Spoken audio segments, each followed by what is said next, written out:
The Texas Parks and Wildlife television series is supported in part by Texas Parks and Wildlife Foundation, conserving the wild things and wild places of Texas thanks to members across the state. Additional funding is provided by Toyota. Your local Toyota dealers are proud to support outdoor recreation and conservation in Texas. Toyota, let's go places.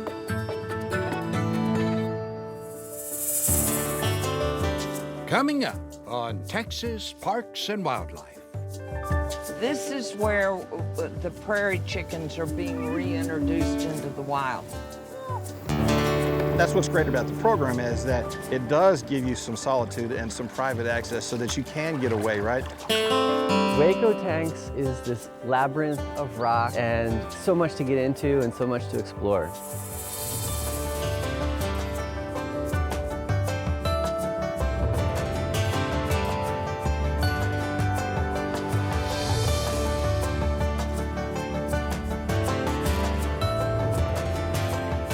Texas Parks and Wildlife, a television series for all outdoors.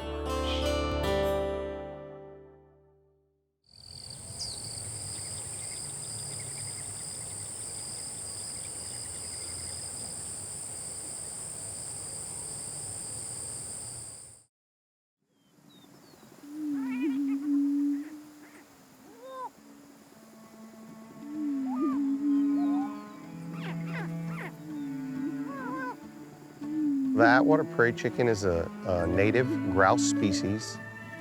It's a lekking species, so every spring the males get together and they boom to attract females. They have these really large orange air sacs and an orange comb over their eye, and so they'll stomp their feet and the air sacs will fill up and the combs will fill up with air. They'll make a booming sound, which you can hear it up to 3 miles away.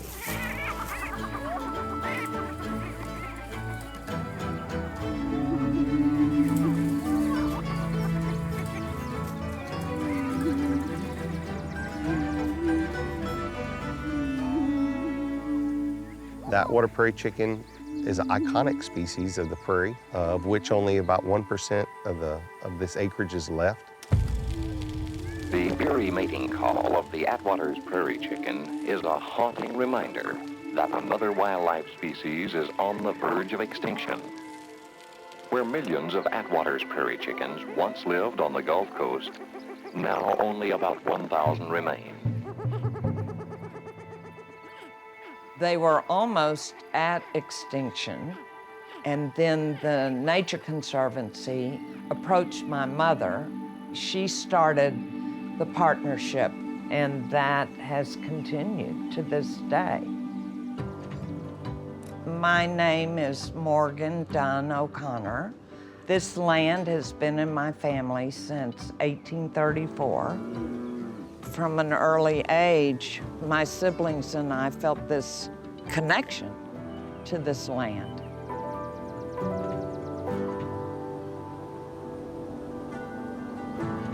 Grasslands are very efficient in capturing carbon. They're very important to the watershed. They capture the rainfall and allow it to soak into the soil to recharge the aquifers, but also allow that water to run off into the riparian areas and on into the bay and the Gulf at a little bit slower rate. It's a major fly zone for many, many migratory species. So it's a really unique area that a lot of animals depend on.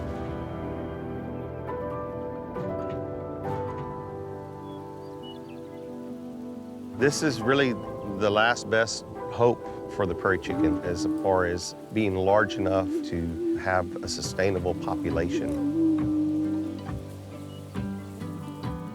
The main goal of the Coastal Prairies project is to maintain a contiguous grassland and help landowners to economically and ecologically be sustainable. We're able to facilitate and bridge that gap between the government and the landowners to really break ground on endangered species management and recovery. The partnership has been so beneficial to us. in cost sharing, and in just their general knowledge about the range conditions. It's another tool in our toolkit. We do prescribed burning on a regular basis. The Nature Conservancy helps us evaluate the conditions. You have the benefit of their scientists and their research. Treating the invasive species and rotational grazing are the two most important things you can do to conserve your land.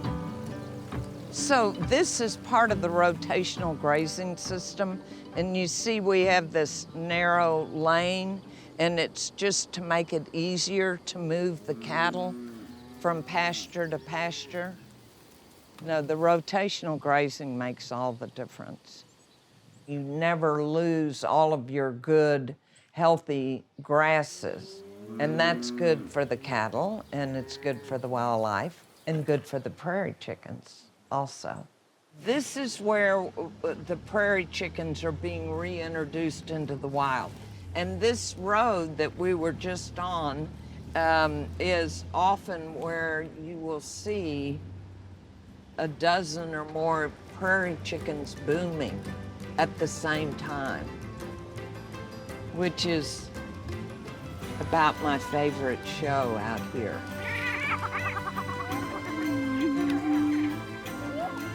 When we started this, there were a handful in the wild, and now we have over 100, and a lot of them are breeding in the wild. It's very exciting to me to be a part of the public-private partnership that enables these birds to thrive again in their native habitat. And it's all part of the circle of life, you know, the animals, the land, the humans that are managing the land, hopefully managing it well, and leaving it in better shape for the next generation.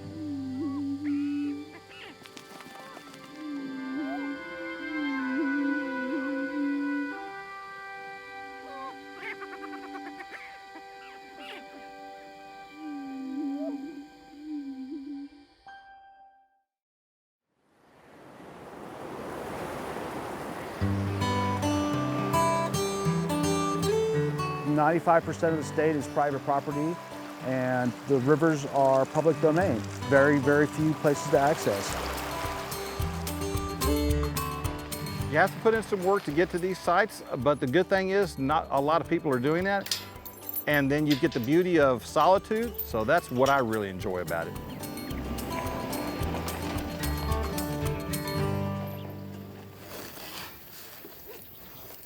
Russell Husted We call them what's called matching the hatch, so we want to match what's living in this river. loves him some fly fishing. A really awesome pattern for the Llano is the umpqua swim bait fish in the shad color. It's beautiful.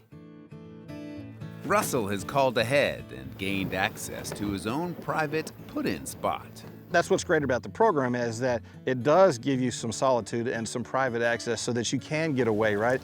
That looks real good over there. There's a lot of places that you can go fish that get pounded by people all the time, and you're just not gonna get the experience that you are when you access one of these sites. This program allows everyday folks to explore and experience wild parts of Texas that not a lot of people have been able to enjoy in the past. Best way to get information about our leased access sites is to check online at our website. There you'll find contact information for the landowner and any special conditions, and you will find some great information on where to go river fishing. Fly fishing is tough when you have to go more than 5 to 10 foot deep. Great. And this river is just perfect for that because I'd say the average depth is anywhere from 3 to 7 feet, which is ideal for fly fishing. Fly fishing is an art. It is a thing of beauty to see a line with a tight loop flying out of the water. There's one. And going to a tight spot to catch a fish. Oh yeah, oh yeah. This is what we came here for, woo! Nice. All right, so this is a Guadalupe bass. state fish of Texas. You can tell by the spots on the belly. If you also look at the tongue, you can tell by that little spot on the tongue. It's in really good shape, probably about a pound. And this is an average fish in the Guadalupe range, so it's a beautiful fish.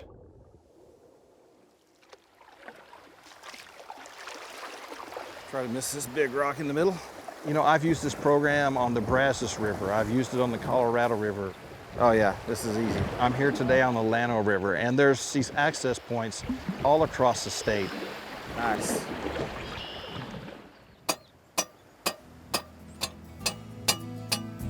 The water is beautiful. Oh, it is. This is Joanna Lackey's place.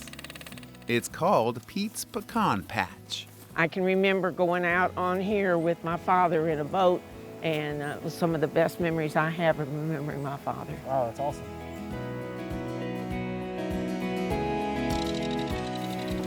This is a little bit deeper part. A lot of people catch catfish in here, Yeah, I can see that. but we're happy to share it with the people that want to make use of it, because we feel like this river does belong to everybody. This is on the Llano River. You can float from here down to Groby Crossing. It's about 5 miles of Llano River. You can fish and paddle year-round. It is important to me that everyone should be able to experience the joys of the outdoors. It's remote, it's secluded. It's just a wonderful opportunity to get away from the cities and just relax and be with nature.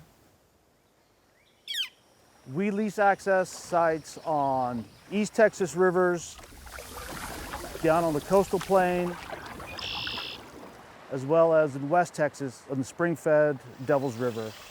Lots of different rivers to experience, and we're constantly adding more sites.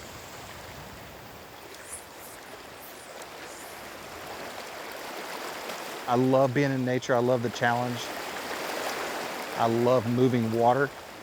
You add all those things together, this is about the best experience that a fly fisherman can have. Piece of cake. And this is my escape. Little hill country fun. Coming out here to the river, fly fishing for bass, for me is like the top level. I'm thinking right over there, it's really solid. I like it. Like it a lot. That was a good one. What's great about this program is that these sites are in remote locations. Just laying it out there. But once you're out here, it feels like you're the only one in the world. You're the only one on the river. Right into the grass, right on the edge. Oh, that's perfect. And then you're gotta be ready. Gotta be ready.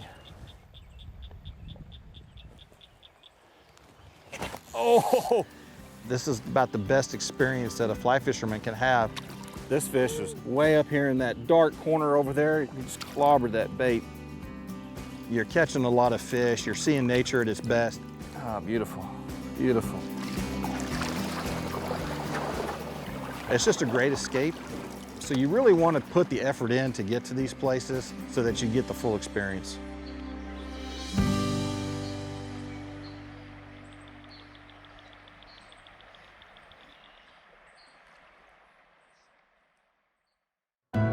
Celebrating a century of Texas state parks.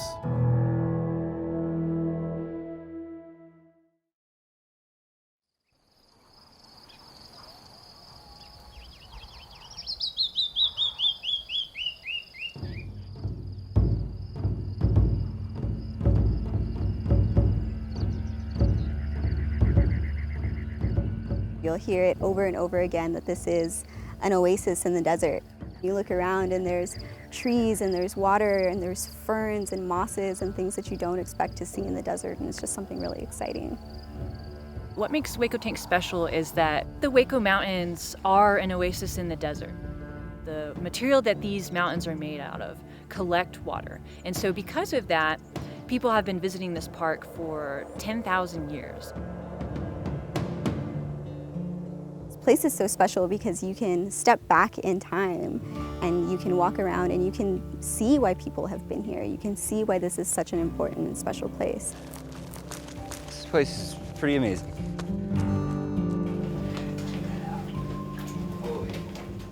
There's the stories of these people, the history of these people in every single place that we step. For us as Native people, this is our mother. The land is us and we are the land. When I come out here, I feel like I'm visiting my mother or my grandmother. What makes it sacred doesn't start with us Native people or what we left here. The sacredness starts with the place itself. So I would say for someone never having come here before, that should be first and foremost in their mind. Coming out to Hueco Tanks, there's plenty of things you can do out here. Of course, you can hike, you can climb. Bird watching is also a really popular thing that you can come out here, and you don't really have to have any sort of experience in it. He's looking right at us. There's over 200 species of birds that are here year-round. There's a curve-billed thrasher. There's a blue grosbeak way up there.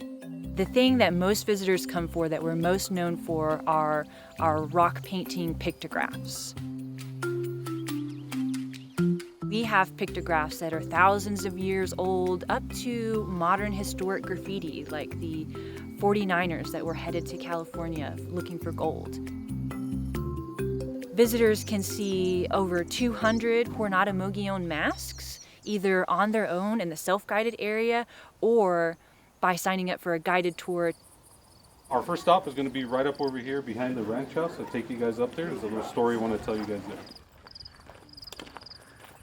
You can come out on a pictograph tour with a guide who knows some of the history and some of the interpretation of the imagery. You can see parts of the park that are typically closed to the public. Okay, so this is where we're at, is called Comanche Cave. There are some white horn dancers, pictographs right here. This Mescalero Apache. If you're wanting a time period, most likely you're talking about maybe 1600s. Could be older than that. One of my favorite spots in the park that I send people to if they're willing to go on a treasure hunt per se is Cave Kiva. You can crawl into this spot that you can tell that people have been crawling in there for maybe thousands of years.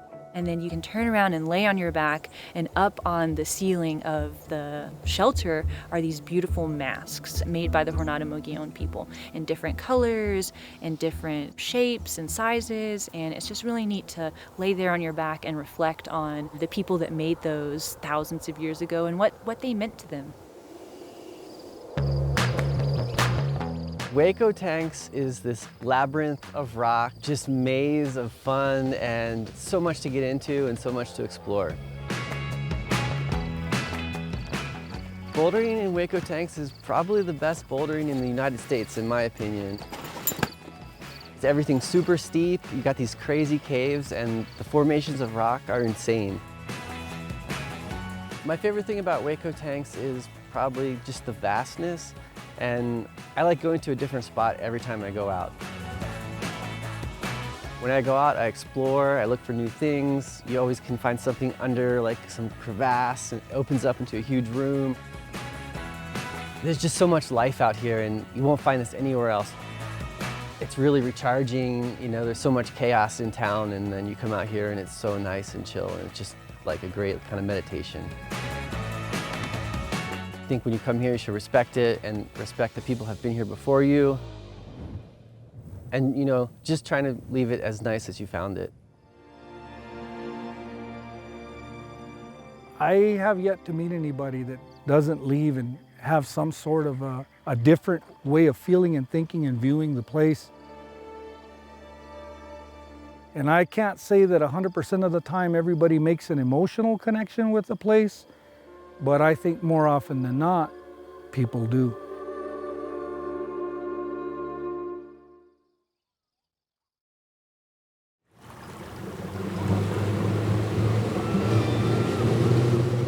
Fishing is my getaway. Fishing is my relaxation. Fishing clears my head. It's a good day for fishing. Got a nice little wind. Water's a pretty color.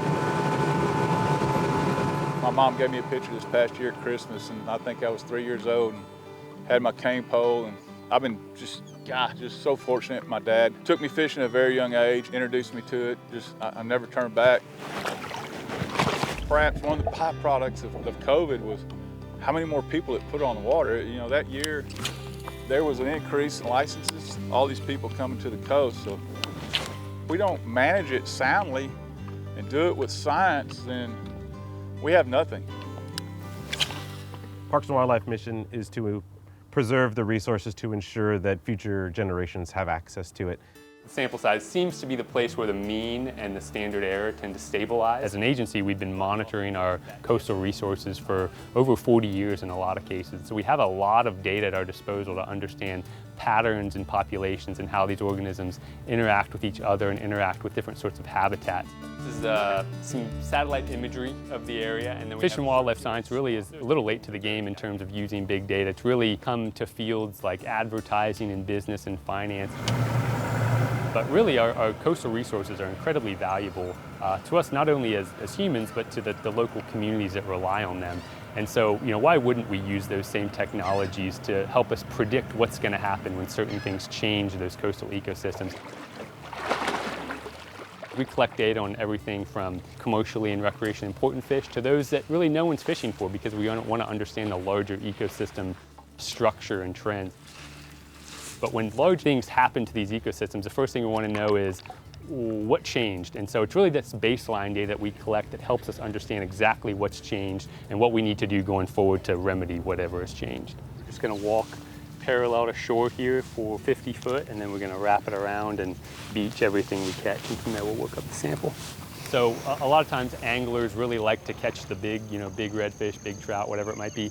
But it's important to remember they all start as little fish coming into our estuaries. And so it's important for us to capture their abundance right off the bat and to know, did they have a good recruitment event this year? What affects their spawning? What affects their abundance as juveniles? Because that down the road affects their abundance as adults, the ones that everybody likes to catch. You also see that we catch a lot of species that really aren't on anybody's radar from a fishing standpoint.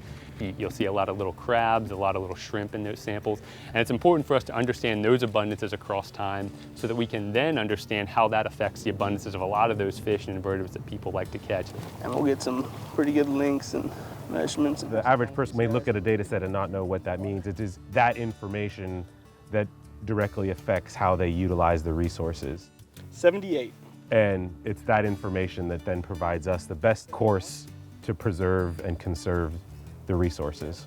64. We have programs we've been running for 40 plus years, and a lot of those are just going out and setting nets and counting fish. And I think that sort of data collection is always going to be important. But in the past couple of decades, we really have started to incorporate a lot of remote sensing and habitat mapping type technologies, and just really using some of the most cutting edge technology to help us understand what habitats are out there and how are they changing across time. When we look at that together, I think we have a holistic and better understanding of why we see those trends across time and what's causing those trends across time.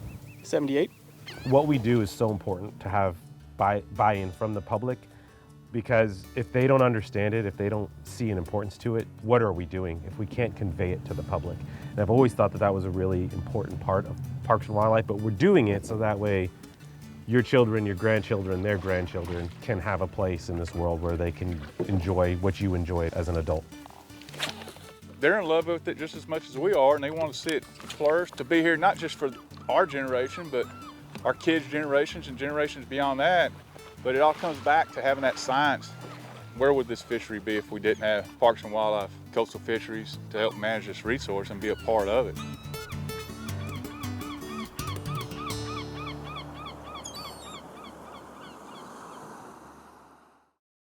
Wish you could spend more time with nature? Well, every month you can have the great outdoors delivered to you.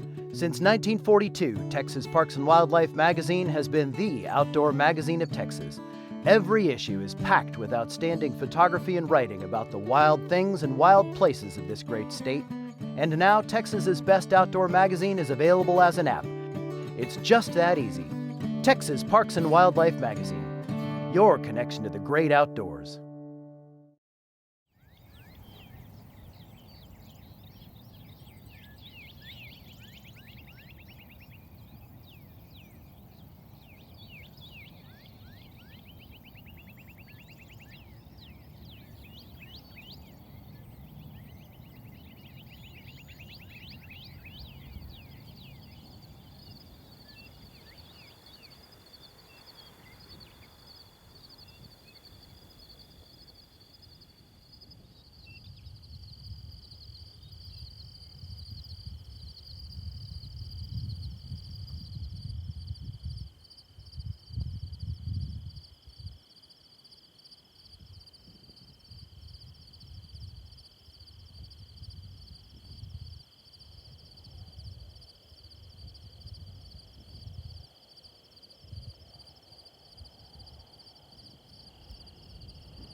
This series is supported in part by Texas Parks and Wildlife Foundation, conserving the wild things and wild places of Texas thanks to members across the state.